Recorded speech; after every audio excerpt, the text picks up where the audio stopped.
Selamat malam. Ya, saya pertama-tama mohon maaf. Tadi saya janji jam 5 karena kebetulan saya ada tugas tadi di desa sehingga saya terlambat untuk mempersiapkan hal ini khususnya dalam menyampaikan tema yang saya kemarin sampaikan. Baik, rekan-rekan yang saya kasih dalam Tuhan, tema kita adalah yaitu tujuan utama manusia dalam dunia ini. Mungkin kita pernah berpikir atau timbul di dalam hati kita, kenapa saya bisa terlahir di dunia ini dan kenapa saya bisa terlahir dari keluarga yang ada saat ini. Nah, Bapak Ibu yang saya kasih dalam Tuhan Yesus Kristus, di sini kita mengetahui bahwa tujuan utama manusia adalah yang pertama adalah memuliakan Allah dan yang kedua adalah menikmati Dia. Nah, jadi memuliakan Allah dan menikmati Dia. Bapak Ibu bisa buka di dalam Alkitab yang terambil dalam 1 Korintus 10 ayat 31 dan Wahyu 4 ayat 11 dan Mazmur 73 ayat 25 sampai 26. Nah, Bapak Ibu yang saya kasih dalam Tuhan Yesus Kristus, mari kita bahas lebih dalam dan lebih jauh lagi. Allah menciptakan kita menurut gambar dan rupa Allah. Artinya, bahwa ketika Adam diciptakan, sifat-sifat ilahi ada dalam diri Adam.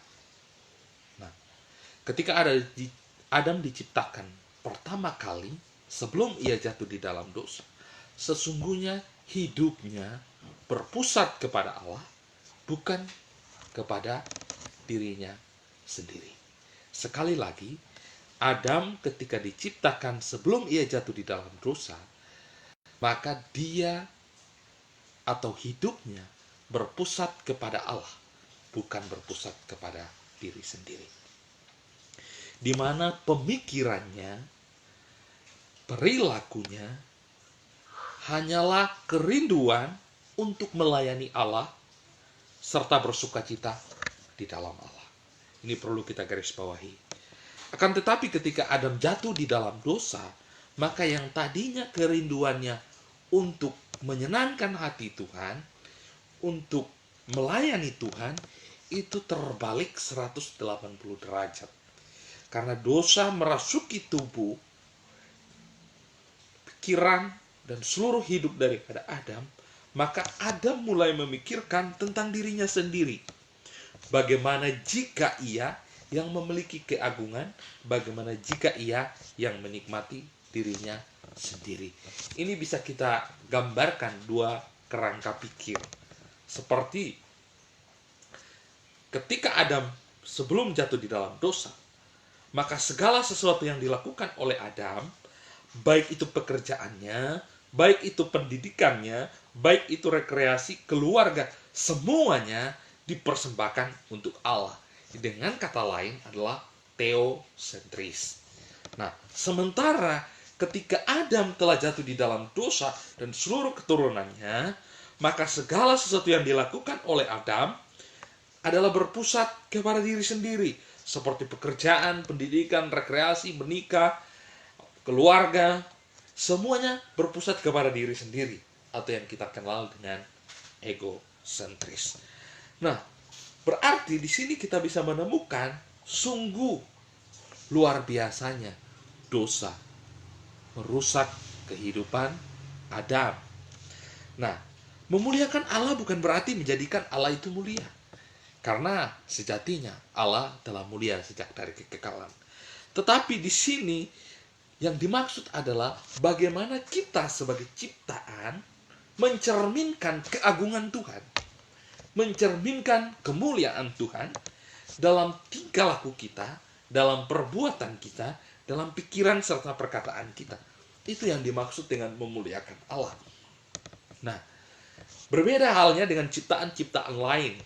Ya, contoh kita bisa temukan di dalam Mazmur 19 ayat 2. Di situ jelas dikatakan demikian. Langit menceritakan kemuliaan Allah dan cakrawala memberitakan tangannya. Dunia adalah ciptaan yang indah, bagaikan sebuah cermin. Saudara dan saya, ketika kita melihat langit dan bumi ini, tanpa sadar kita akan mengetahui pasti ada yang lebih besar dari dunia ini yang mampu menciptakan langit dan bumi ini, bahkan serta isinya. Nah, berarti ada penyebab terjadinya adanya langit dan bumi. Dan tentunya adalah Allah. Ketika kita sampai kepada pemikiran itu, maka kita memuji dan memuliakan Tuhan. Saudara saya pergi ke pantai, melihat keindahan alam, melihat terumbu karang, melihat ikan-ikan yang sangat indah. Nah, sebagai orang yang telah mengerti bahwa sesungguhnya tujuan kita adalah memuliakan Allah, maka bukan hanya sekedar kita menikmati menikmati apa yang kita lihat itu, tetapi sesungguhnya kita boleh percaya kepada Tuhan bahwa Tuhan yang menciptakan langit dan bumi, dan akhirnya kita menikmati apa yang Tuhan ciptakan. Nah, itu. Akan tetapi manusia berbeda ya dengan ciptaan yang saya katakan tadi, contoh binatang, langit dan bumi. Tetapi manusia diberikan hak istimewa untuk melakukannya, yaitu memuliakan Allah. Maksudnya adalah seluruh hidupnya. Nah, saudara dan saya, ketika kita sebagai orang yang telah percaya kepada Tuhan, maka tujuan utama kita adalah memuliakan Allah dan menikmati Dia. Berarti ketika saya dan saudara bekerja, ketika saya dan saudara beribadah, ketika saya dan saudara ada di tengah-tengah keluarga, dan lain-lain, itu harus kita persembahkan kepada Tuhan. Sebagai hidup yang dijalani secara sadar bagi penghormatan kepada Allah. Nah, ini yang membedakan kita dengan orang yang tidak percaya. Ya, sekaligus dalam suatu semangat pelayanan bagi namanya. Jadi Bapak Ibu yang saya kasih dalam Tuhan Yesus Kristus, berarti kita ada keinginan, ada usaha terus-menerus untuk dalam segala waktu, dalam segala aktivitas kita, untuk melakukan hal-hal yang berkenan kepada Allah.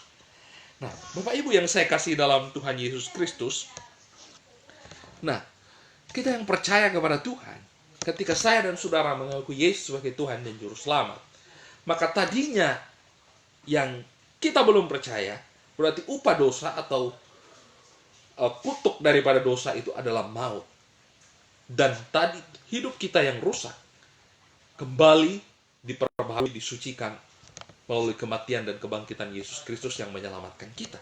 Sehingga tujuan utama kita sebagai orang percaya, kita berada dalam dunia ini Tuhan taruh supaya kita memuliakan Tuhan. Dan ini harus kita lakukan dalam kehidupan kita melalui pertolongan kuasa Roh Kudus.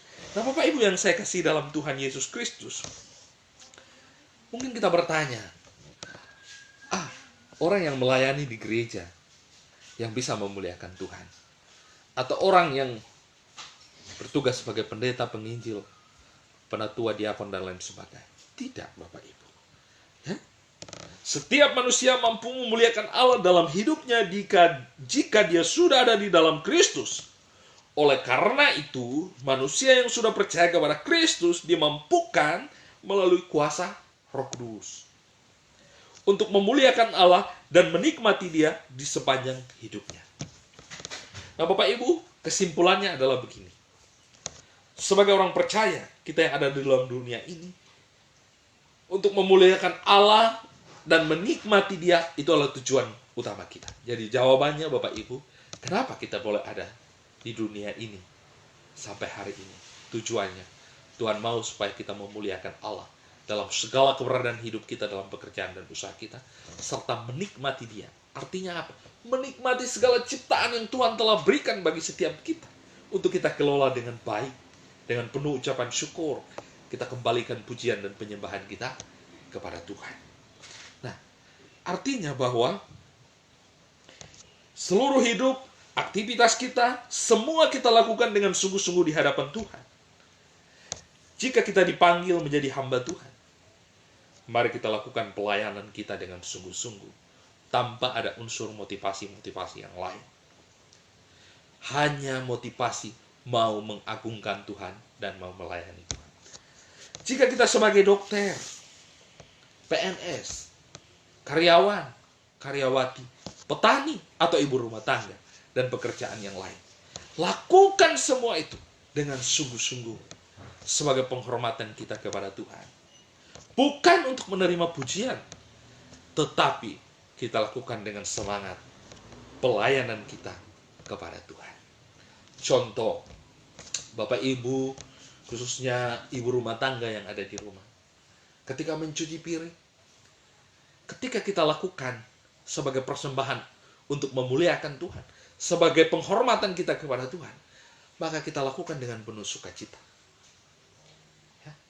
Karena kita tahu, apapun yang kita lakukan, sekecil apapun, kita lakukan semata-mata kita persembahkan kepada Tuhan. Maka Bapak Ibu, khususnya ibu rumah tangga, jangan kecil hati. Ya. Ketika ada di rumah melakukan aktivitas mencuci piring atau menyetrika baju suami, lakukanlah sebagaimana engkau melakukan untuk Tuhan. Maka seluruh hidup kita akan penuh dengan sukacita. Karena segala aktivitas yang kita lakukan, sesungguhnya kita persembahkan untuk Tuhan. Nah, sekali lagi, pelajaran yang kita dapatkan pada hari ini, saya dan saudara yang telah mengenal Tuhan, yang telah percaya kepada Tuhan Yesus Kristus, tujuan utama kita ada di dunia ini adalah memuliakan Allah dan menikmati Dia selama hidup kita. Artinya kehidupan kita betul-betul mencerminkan keagungan Tuhan. Dan kita mensyukuri segala berkat-berkat yang Tuhan telah berikan bagi kita. Di waktu berikutnya, saya akan sampaikan apa pedoman kita di dalam memuliakan Tuhan. Sekian materi tujuan utama manusia. Sampai kita berjumpa lagi. Dan Bapak Ibu yang ingin menyaksikan video-video saya, silakan ikuti saya di Facebook dan juga datang kunjungi channel saya VS Demos Tanwek di YouTube supaya sama-sama kita boleh berbagi firman Tuhan. Bagi Bapak Ibu yang ada pertanyaan, silakan tulis di channel saya di PS Demos Tanwek, nanti saya akan jawab. Tuhan Yesus memberkati kita semua. Shalom.